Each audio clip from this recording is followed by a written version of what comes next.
The latest silhouette within the iconic Clifton franchise, the Clifton 8 delivers on an even softer ride than its predecessor.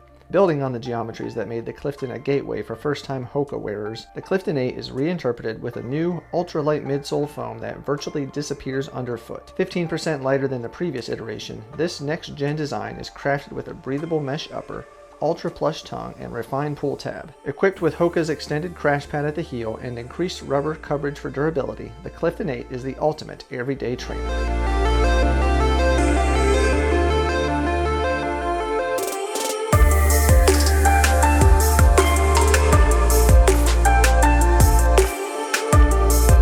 That's right, we're talking about the Hoka Clifton 8 today.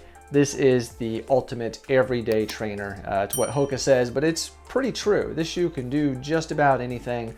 Great for those easy, long, soft, cushion runs that you're accustomed to from the Hoka brand. And they're also good for if you want to pick up the pace just a little bit and go a bit faster here and there. Now, you're not going to use this shoe for speed work. I mean, you can race in it. I've done races in the older Cliftons, so you can certainly do it, but this isn't going to be your go-to. And by way of disclosures, Hoka did send the Clifton 8 to me to review. I didn't pay for it. They're not going to see this video have any influence in it. I'm going to say what I want, like I always do. And before we get any further, if you wouldn't mind going ahead and give the video a thumbs up, really does help out a lot. And maybe share this with another runner. That'd be really cool too. Okay, let's get to the details. I always like to talk about how the shoe looks because we all want to wear shoes that look good. I think it's a pretty darn good looking shoe if I'm being honest. I really like this colorway. It pops.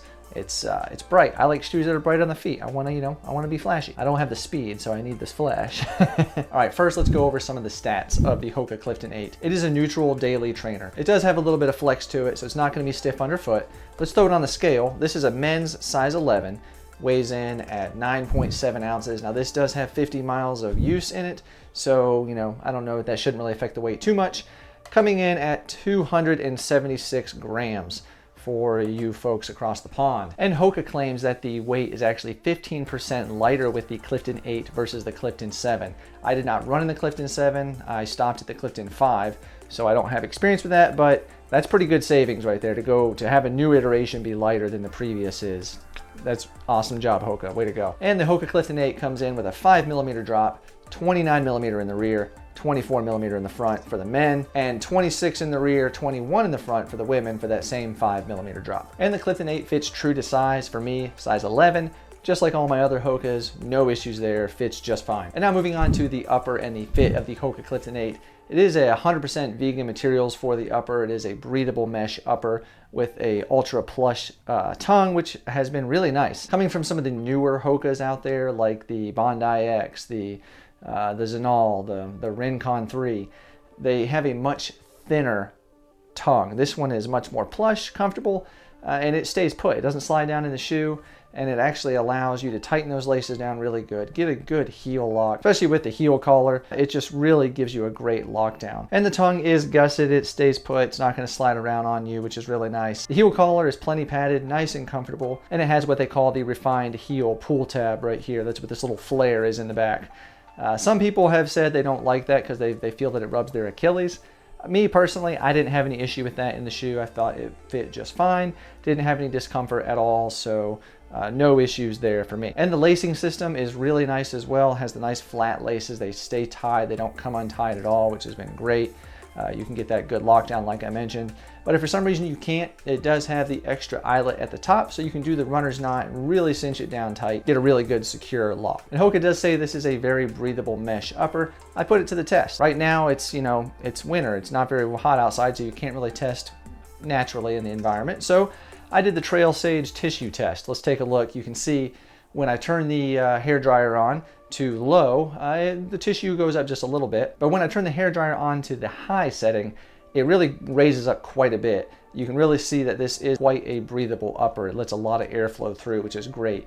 In a hot climate, it's going to be really nice. Another way to view the breathability, if you take a look, you can see there's quite a bit of light showing through the mesh as well. It is a very breathable upper. I think Hoka's claim to be a breathable upper is 100% right. And inside we have the molded EVA sock liner. just to give you a little bit of extra comfort as well. Okay, moving on to the midsole of the Hoka Clifton 8. Hoka says it is a new ultralight midsole foam. That's how they get that 15% weight reduction versus the previous iteration, which is just fantastic.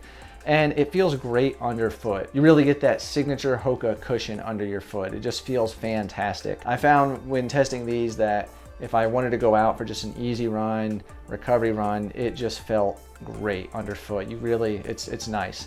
It does have an early stage meta rocker built in as well. So as you toe off, it does help you a little bit, get a little bit of responsiveness in the shoe. I mean, it's not going to be a plated shoe. It's not going to have that same response. It's not going to be like the Rincon that's a little bit lighter. This is an easy day shoe, recovery day shoe in my opinion. Super comfortable though. You can tell on the midsole, it's really, I've got like 52 miles in these now. There's really not a lot of compression going on. Looking at the, pushing into the midsole there, it does give quite a bit. It's nice and soft. So, the midsole I think is going to last probably in that 350 to 400 mile range, probably closer to the 350. My experience with Hokas, you really don't go past 350 in hardly any Hoka shoe, honestly. The midsole just gives out and it gets flat and kind of dies. But that's okay, because you get a great 350 miles out of them and you really enjoy the ride. And underfoot, let's talk about the outsole. So the outsole of the Hoka Clifton 8 is what they call the flat-waisted geometry. It's a wide shoe. But that helps give you a lot of stability. So when you're running in this shoe, it does not feel unstable at all. You have a very sure-footed, confident feel on the road. Plenty of outsole rubber on this as well. You can see there is plenty of exposed EVA. Also for that weight savings and a little bit of a decoupled groove there. Not a lot, but there is good pods here. I call it like a zonal pod rubber placement.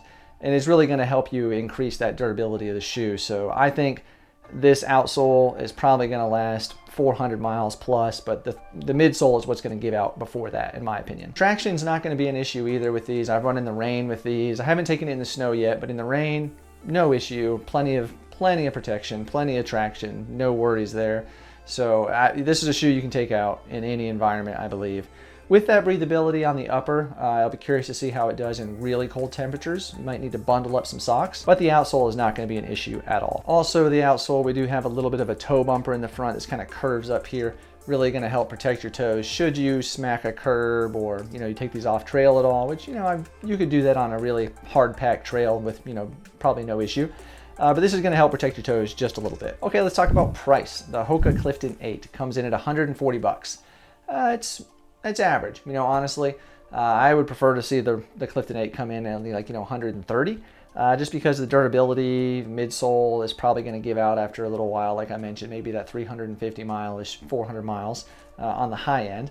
So it's not going to last you very long, but for 140 bucks, it is a very good shoe, very comfortable.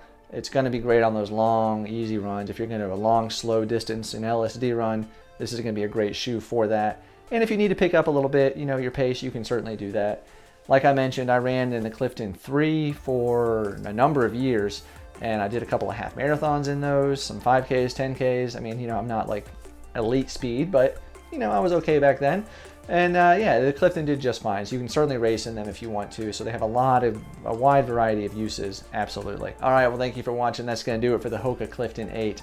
Hope the review was helpful for you. If you have different experiences with the shoe or you really love the shoe, let me know down below in the comments. I'd be curious to know your thoughts on the Clifton 8. But yeah, thank you for watching. I do appreciate you. If you want to take a look at the full review I did of the Hoka Rincon 3, it's going to be right over here on this side of your screen. And then I'll put a playlist over here of some other shoe reviews to check out as well. So thank you for watching. I'll see you on the next one.